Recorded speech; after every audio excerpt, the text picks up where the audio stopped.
Itu pengen tahu, saya dalam merawat lovebird itu ada nggak sih Pak Haji ciri-ciri atau kriteria lovebird yang bisa dipoles untuk jadi konslet? Karena gini Pak Haji, kalau untuk lovebird yang sekedar gacor, bunyi, bahkan ibaratnya jeda rapet itu kan banyak Pak Haji. Cuman ciri-ciri yang bisa buat konslet itu loh Pak Haji. Jadi jangan sampai sia-sia bertahun-tahun hanya mengharapkan itu Pak Haji. Pripun Pak Haji?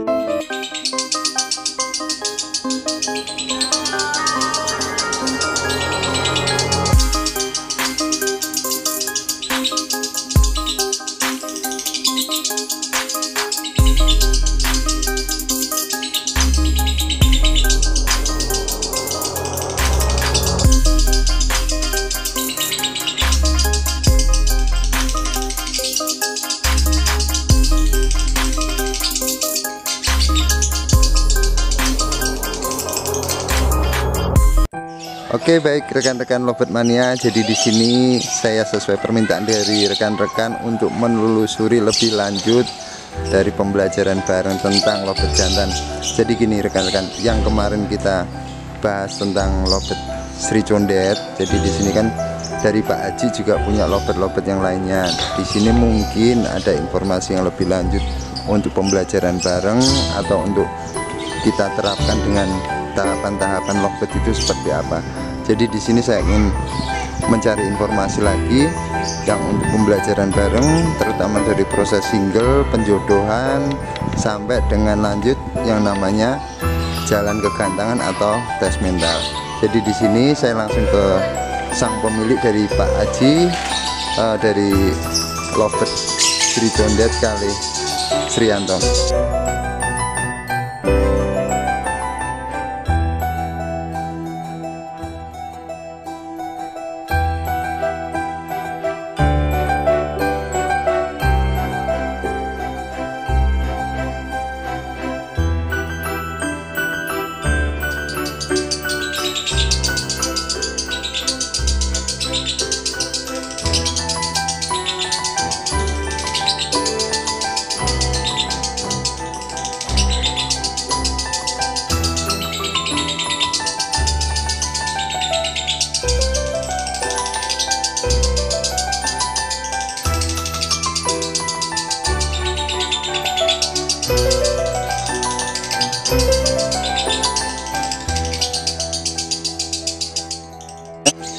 Jadi hari ini saya sudah bersama dengan Pak Haji Aji dari tim Aji SF nih Pak Haji. Gini Pak Haji, saya itu apa ya ibaratnya menyampaikan dari pesan rekan-rekan yang kemarin itu penasaran Pak Haji. Kan masih banyak proses Pak Haji, yang namanya seperti disinglekan, terus proses yang namanya dengan setelah disinglekan itu apa harus dibawa ke gantangan kan ngoten Pak Haji. Jadi gini Pak Haji, saya di sini nanti cuman diam mendengarkan dari ceritanya jenengan tentang belajar ilmu lovebird Pak Haji. Jenengan step awal sampai pembentukan itu kira-kira pripun Pak Haji? Monggo Pak Haji, ceritakan pada kami Pak Haji. Iya Mas Agus, matur nuwun. Kalau kita bisa ketemu lagi panjang umur, amin, sehat, dengan segala kerendahan hati. Sebetulnya saya itu tidak ahli di bidang ini, hanya saja saya mungkin diberi rezeki. Amin, sami Pak Haji. Jadi bicara lovebird itu kan ada class factor, bocor, kemudian konslet yang tertinggi. Itu memang pertama-tama yang harus diperhatikan itu adalah materi, pemilihan materi.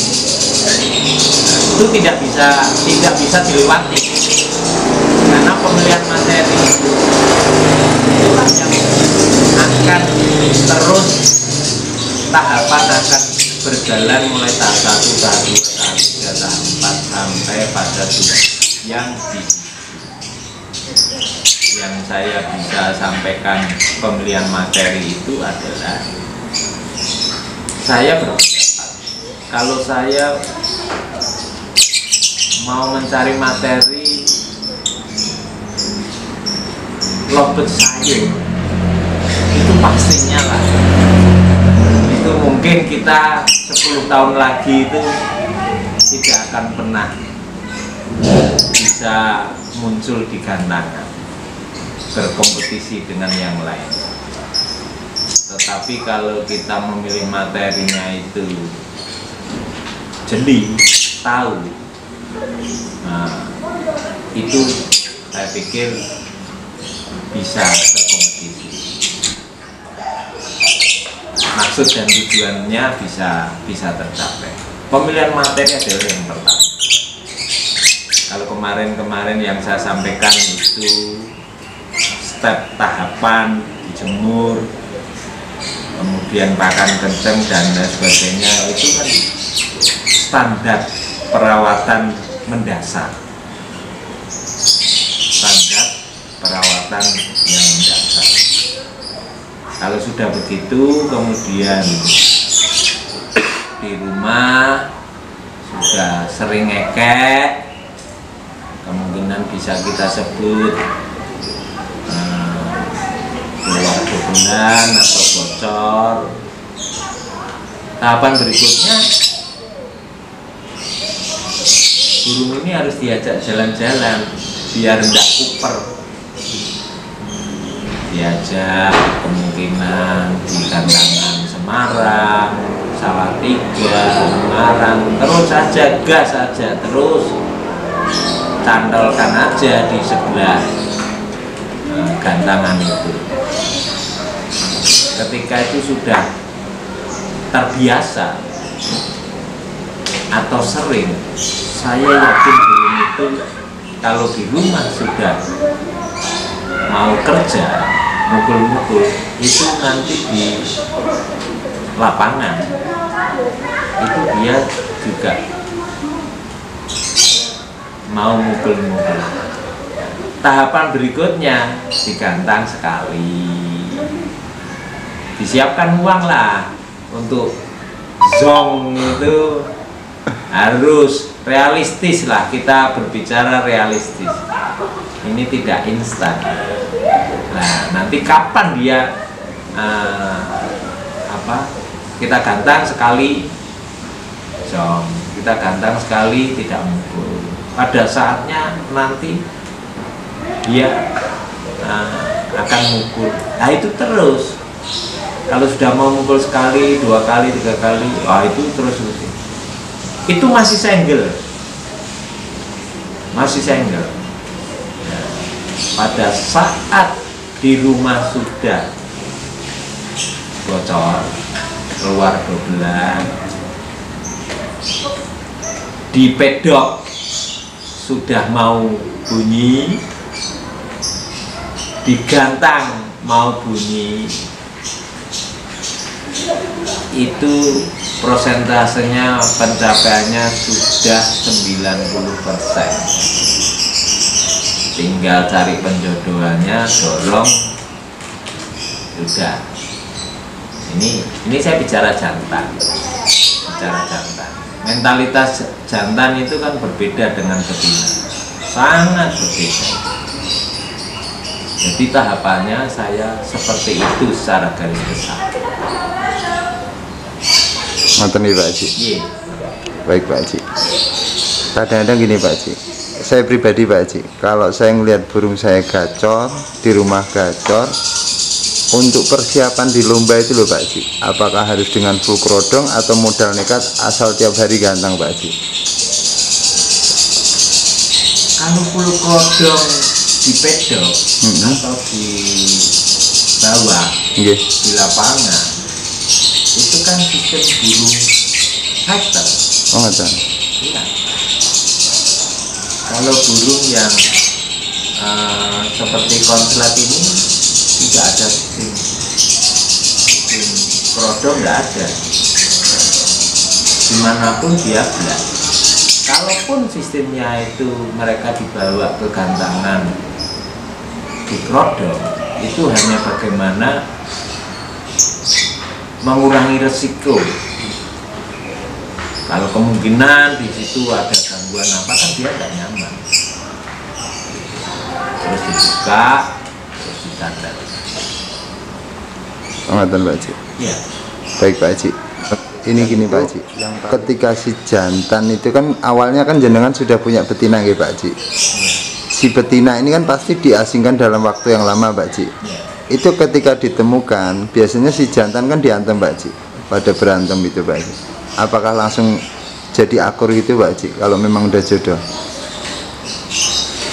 Saya bercerita bahwa saya pisahkan dengan betina ini kan situasional, karena pada saat itu kan saya menerima materi itu kan sudah ada pasangannya. Okay. Nah, pasangan ini kartu as bagi saya untuk burungnya ini jantan. Jadi tetap tak simpen, tetap saya rawat. Jangan salah, yang namanya ngerawat burung konslet itu betinanya harus dirawat pula, tidak boleh gaji, harus sehat, dijaga kesehatannya, birahinya juga diatur. Makanya ketika saya temukan, wah dia langsung kawin. Kalau sekedar denger nggak apa-apa Pak Haji? Misalnya nggak boleh. Nggak boleh. Berarti benar-benar jauh. Oh jauh. Oke, ini masukan buat rekan-rekan yang kemarin tanya itu. Nggak boleh. Pokoknya di sini jantan tidak boleh mendengar betina yang belum punya pasangan. Gitu. Kalau ini Pak Haji, kalau pasangan aslinya, asal dengar pasangannya, galau Mas. kalau tetap diasingkan juga. Oh tetap diasingkan. Oh ngaten. Nggak boleh. Poin, Dia konsennya tidak. Jadi memang kenapa tidak boleh mendengar? Logika saya mengatakan bahwa dia dibikin galau. Oh ngaten. Dibikin dia Kangen berat ya. Oh ngaten. Kangen. Seperti kita nggih Pak Haji. Iya. Gitu. Kita ditugasi ke Irian Jaya sana sudah 1 tahun kan rindu, bisa koslet kalau kita tidak ditemu-temukan keluarga kita. Baik Pak Haji, ini matur nuwun Pak Haji. Ini kalau saya ngelihat dari lobetin jenengan ini kan lobet termasuk lobet fenomenal Sriyanto ya Pak Haji. Ya ini jenengan untuk tahapan lobet Sriyanto ini, apakah jenengan sama dengan lobet-lobet yang sekarang itu si siapa Sri Condet dan bahkan yang lobet-lobet yang sekarang jenengan gantang ini prosesnya sama Pak Haji? Tentunya tidak sama. Oh ngoten. Tentunya tidak sama, tapi mirip apa yang saya dapat ilmunya. Saya dapat Sriyanto itu jam 8 malam, yang mana Sriyanto itu tidak bunyi, tidak bisa ditanggap, harga 3 juta. Tetapi keterangan dari saudara saya bahwa ini 1 menit up. Begitu saya ambil, Sriyanto ini sekali pukul pasti 1 menit, jeda 3 detik. Jadi burung ini kalau saya gantang laras itu bunyinya mungkin dari pagi sampai sore. Berarti burung itu kan sudah bocor, dobelan, jeda rapat. Ketika saya pasangkan, klik cocok, langsung 3 hari sudah jadi seleb. Berarti kan itu mirip. Mantan nggih. Saya tidak sengaja, jadi saya bermain menciptakan konslet ini, saya pelaku sendiri yang punya basic dari Sriyanto. Mantan ya Pak Haji. Ya, makanya kalau bocor gini-gini, oh persis dengan Sriyanto. Oke Pak Haji, begini Pak Haji, kalau saya ngelihat dari ulasan yang jenengan kan semakin menarik Pak Haji. Kanatan yang paling bikin saya penasaran di sini Pak Haji, yang poin pentingnya Pak Haji, Saya pengennya gini Pak Haji, saya itu pengen tahu, saya dalam merawat lovebird itu ada nggak sih Pak Haji ciri-ciri atau kriteria lovebird yang bisa dipoles untuk jadi konslet? Karena gini Pak Haji, kalau untuk lovebird yang sekedar gacor, bunyi, bahkan ibaratnya jeda rapet itu kan banyak Pak Haji. Cuman ciri-ciri yang bisa buat konslet itu loh Pak Haji. Jadi jangan sampai sia-sia bertahun-tahun hanya mengharapkan itu Pak Haji. Pripun Pak Haji? Ya, saya buka aja. Alhamdulillah. Saya buka aja, betul. Okay. Bahwa yang pertama itu adalah pemilihan materi. Pemilihan materi. Seandainya kita targetnya 100%, itu kita memilih materi dari bulu lovebird itu, saya menggunakan rumus harus sampai 70% materi itu, item materi itu harus memenuhi syarat. Jangan 20% atau sayur itu 10%. Lah mau naikkan sampai ke 70 ke 100 kan sulit. 70%-nya itu adalah burung itu punya nada ndak, bakat untuk konslet. Kalau pada umumnya bahasa di lapangan itu ono swara minor gitu.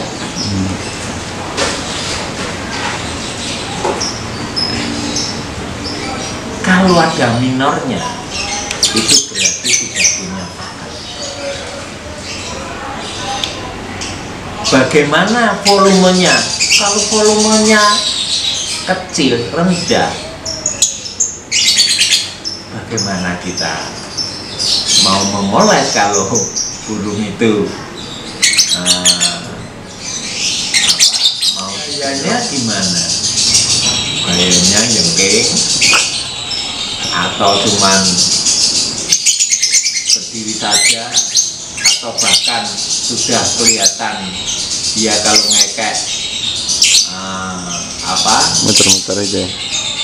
Seperti burung kekinian sekarang dengan bergaya bergoyang. Nah, semuanya itu saya menganggap adalah sebuah kriteria harus mencapai 70%. Sisanya 30 itu perawatan kita. 15% pakan, kencang, dan ekstra putih 15%. Itu kalau pemilihan materi sampai 70%, kerja kita itu lebih ringan, lebih mudah, tujuannya akan sampai. Kita kan mungkin dari teman-teman kan, saya nggak punya uang, berarti saya nggak ada harapan membuat konslet kan gitu Pak Haji. Mungkin step awal untuk membuat yang suara-suara yang kita cari seperti minor itu, untuk prosesnya awal itu seperti yang itu nggak Pak Haji, yang jenengan jemur kencang, pakan kencang itu bisa kecapai Pak Haji. Memang segalanya saya tidak menganggap bahwa orang punya konslet itu dari uang saja. Saya meyakini bahwa itu siapapun, kalau sudah kun fayakun diberi rezeki, pasti orang itu akan mempunyai burung konslet. Dari mana? Keyakinan, semangat, jangan pernah kendur kerjanya, semangatnya, berpikir keras, dan keyakinan. Kalau hanya sedang-sedang saja, itu memperlambat proses. Nah, Pak Haji. Iya. Ini lagi Pak Haji, ini poin-poin sebenarnya poin-poin sederhana. Cuman kadang-kadang juga musingin kepala Pak Haji. Karena gini, kendala-kendala burung seperti apa Pak Haji? Ketika lovebird digantang itu cuma nyisir bulu itu Pak Haji. Nyisir aja, awalnya biasanya ngedur Pak Haji, habis itu nyisir lagi. Itu sebenarnya sudah nggak bisa dibenerin, atau memang karakternya seperti itu Pak Haji? Itu banyak faktor. Saya tidak bisa mengatakan bahwa itu karena ini, itu saya tidak berani.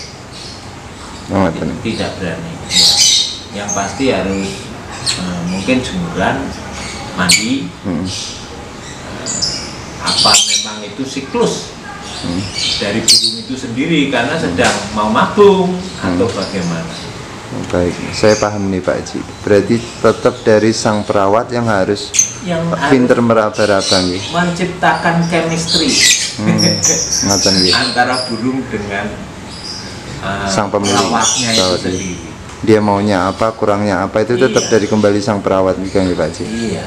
Jadi kita sendiri juga nggak bisa untuk nentuin ini kurang jemur, ini kurang ini, kita nggak bisa nih Pak Haji. Tapi tidak jauh dari itu. Oh ngatan, tapi tidak jauh gambaran dari besarnya ngatan nih Pak Haji. Tidak jauh dari ini kan banyak sekali gini Pak Haji. Tadi ada pesan juga kalau untuk lovebird yang seperti dijejer-jejer banyak itu Pak, step itu kan mungkin jenengan tidak pernah menjalani sistem itu kan ngatan Pak Haji.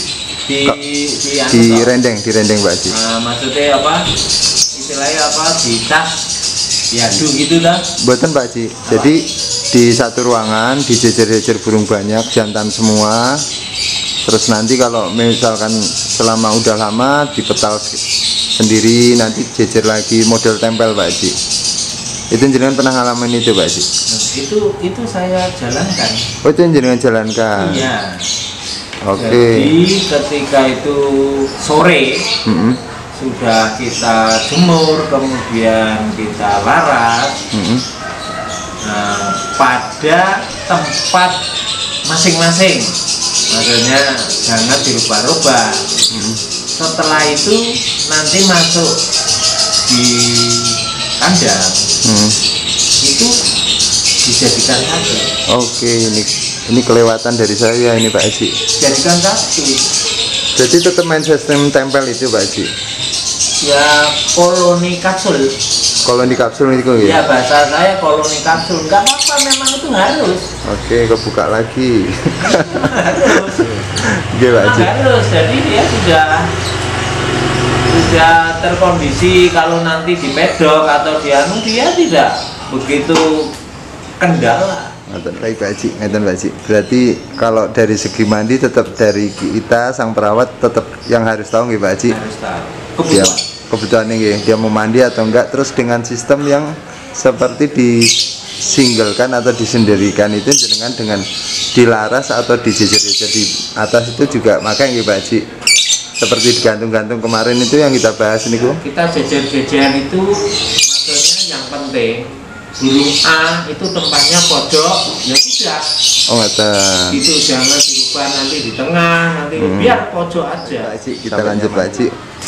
Jadi kalau untuk proses jenengan ditaruh di atas itu cuman waktu ketika setelah jemur gitu Pak Haji. Dilaras nih gue. Dilaras. Dengan posisi yang sama tidak dirubah-rubah kalau di pojok-pojok ngoten nggih. Iya. Ngoten. Oke Pak Haji. Terus kalau untuk sistem waktu malam dengan sistem ditempel dijejer-jejer banyak burung di bawah. Iya, jadikan satu aja udah. Oh ngoten. Jadikan satu, yang ini tadi ketemu ini, yang besok ketemu ini, udah enggak apa-apa. Tapi jenisnya sama. Jantan semua nggih. Iya. Dengan catatan tidak ada suara burung betina di rumah. Poin Pak Haji. Jadi gini Pak Haji, saya mau tanya ini Pak Haji, ada nggak Pak Haji vitamin untuk konslet itu ada nggak Pak Haji? Tidak ada. Betul enten ya? Boten wonten. Saya pastikan boten wonten. Kalau ada yang jual itu bisnis. Oh ngatan.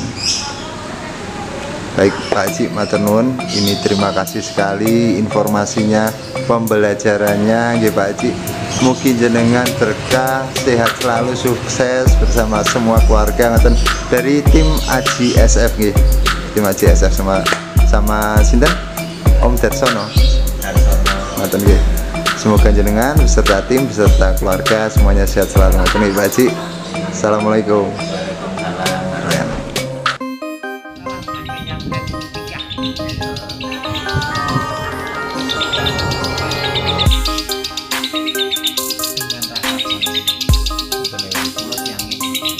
Tapi karena rasa sayang yang paling